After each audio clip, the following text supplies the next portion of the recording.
appreciate it. Chief Mac, I always appreciate these opportunities. I'm very humbled to come out here and speak. So I was asked a couple of months ago if I would be the guest speaker, and they told me I had 57 minutes. And then earlier they said 5 to 7 minutes, so I couldn't hear. Bad reception. So we'll see. I won't give you the full movie. I'll give you the trailer on some stuff. How about that? Thanks to my family for coming out. They came out from Arizona. Of course, my lovely wife Brandy and the boys came out to kind of support me. So I'll have a cheering section. If I don't get any other claps, I'm good to go. Lastly, I'd like to thank those Vietnam veterans in attendance. Welcome home, comrades. I've got some noteworthy mention too. In August, Senator John McCain, a true American hero, famed POW, may he rest in peace. And also in August, there were some POW remains from the Korean War that were returned to U.S. soil. So that just hearing the national anthem this morning, that's kind of what I thought about. So I thought I'd mention that a little bit before. So a little bit about me, just so you guys know who I am. There are wolves, there are sheep. Well, I am the sheepdog, right? Well, what does that mean? Well, there are sheep in the world, some people, that believe that evil does not exist in the world. And there's nothing wrong with that. You know, they're kind and compassionate, they kind of flock together, and that's okay. But they're hunted by the wolf, and the wolf is out there to engage and take out our flock. And they did that. I know last week I just reflected on the 17th year anniversary of 9/11, which still kind of holds deep to me. But then there's that 1%, that sheepdog out there to protect the flock. And we're kind of like the sheep. We're kind and compassionate, but we're also like the wolf. We got fangs just like the wolf. And we're not afraid. We got that gift of aggression, and our mission is to fight, and win, and we will do what we need to do to neutralize the enemy.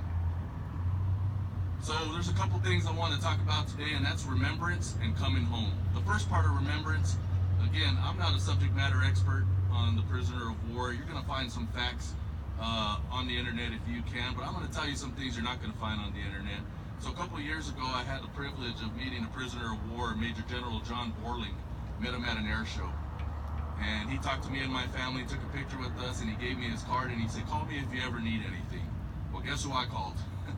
Major General John Borling. I called him up last week, and I said, I'm about to give a speech. Do you have any words that you would like for me to pass on to the audience? And he just talked to me, and I just took notes. So there are three things that I walked away from talking to Major General John Borling. He's the author of the book Taps on the Wall. He was a prisoner of war in Vietnam for 6.5 years and was there with Senator John McCain. So here are the three things that he mentioned. The first one was, we lived honorably and never lost faith in God or our country. Think about that. For 6.5 years, he never lost faith in God or country. How many times do some of us just kind of lose faith when things just don't go our way, right? So always have faith. Second part, we never quit. To quit meant to die. Never quit. To quit meant to die. 6.5 years. They endured punishment, pain, broken bones. Just the harshest things you can imagine. But guess what? His third thing was, you've got to keep a sense of humor. Never let those commie scumbags let you see, give them the satisfaction. So that kind of made me chuckle. And he gave me a joke. He said, go ahead and use this one. He said, you know the difference between an optimist and a pessimist? I said, nope. He said, well, the pessimist said, we're going to die here and they're not even going to send our bodies home. Well, the optimist said, well, we're going to die here, but they're going to send our bodies home. Great sense of humor, but I think if those of you that have served would kind of get that, you know, and that really made me laugh. So remembrance. We remember our POWs. Remember that they never lost faith in God or country. Second part is coming home, and this is kind of where I talk a little bit about my story. So just a little forethought on that. I reflected on Article 6 of the Code of Conduct. I will never forget that I am an American fighting for freedom, responsible for my actions, and dedicated to the principles which made my country free. I will trust in my God and the United States of America. So there's a deployment I went on in 2010. I was supposed to be tasked with the Army Corps of Engineers. I showed up there and they attached me to an Army infantry unit, the 101st Airborne Division, 3rd Battalion, 321st. And that was where some very trying times, but I had some great people around me. One was our task force commander, Lieutenant Colonel Joel Val. And I remember we went on a pre-brief one night, and he talked about the hornet's nest. We had to go up towards the Pakistan border and deliver supplies, and he said, we're going to go out there, we need to do what we need to do. He talked about the POW training that they had received, you know, and he said, hey, we got a high risk of capture, so you guys remember your training, do what you got to do. And in my mind, I'm like, oh snap, what are they talking about this training? Because when I went to Fort McCoy, there was an 8-hour training, and we decided to go do some live fire instead, so I missed that one. At the end, he asked, are there any questions? And I didn't raise my hand. However, I did ask my platoon sergeant, Sergeant First Class out of Chaga, afterwards, and I said, hey brother, I never been to any of this training and stuff. He says, really? All right. You got your pen? Got my pen. You got your notebook? Got my notebook. All right. Here's what you need to do. Okay, I'm ready. Don't get captured. Glad I went for the live fire. So don't get captured, and I was like, all right. And he said, hey, we got a rendezvous with destiny, and I believe that's the 101st motto. So we went out that next day, and I'm going to tell you what, as soon as we rolled out 08 in the morning, our convoy got hit with an IED. All right, we had one casualty, and QRF came back out to pick up that convoy, and I'm thinking, all right, let's roll back to base. You know, this is not going to be a good day.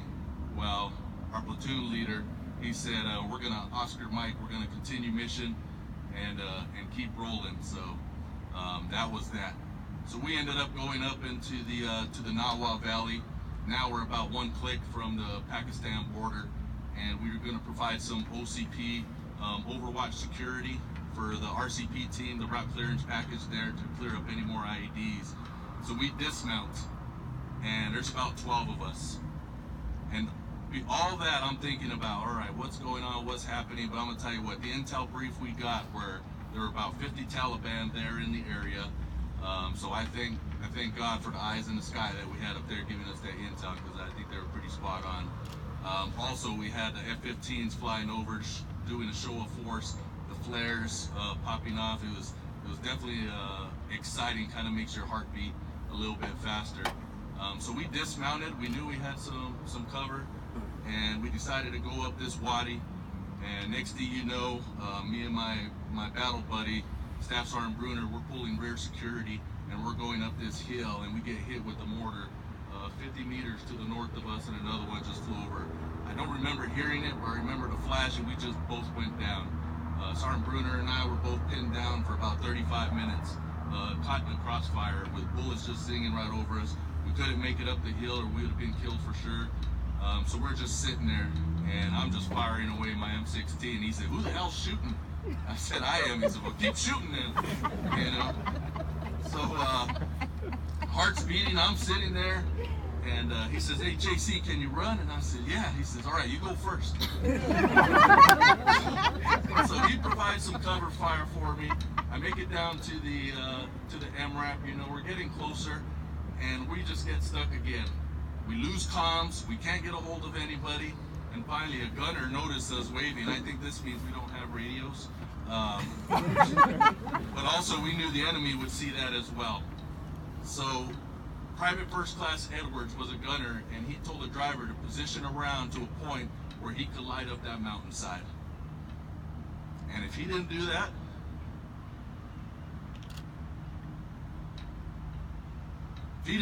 I'm gonna tell you what, we probably wouldn't be here today.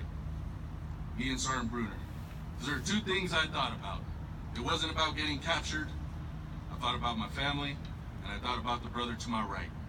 How do we get out of this? How do we protect each other? So he finally makes a clearing, and Sergeant Bruner says, all right, we're gonna bound back and forth till we get to our MRAP. All right, JC, you got it? And I said, I got it. He says, I know, but you go first, right? Okay.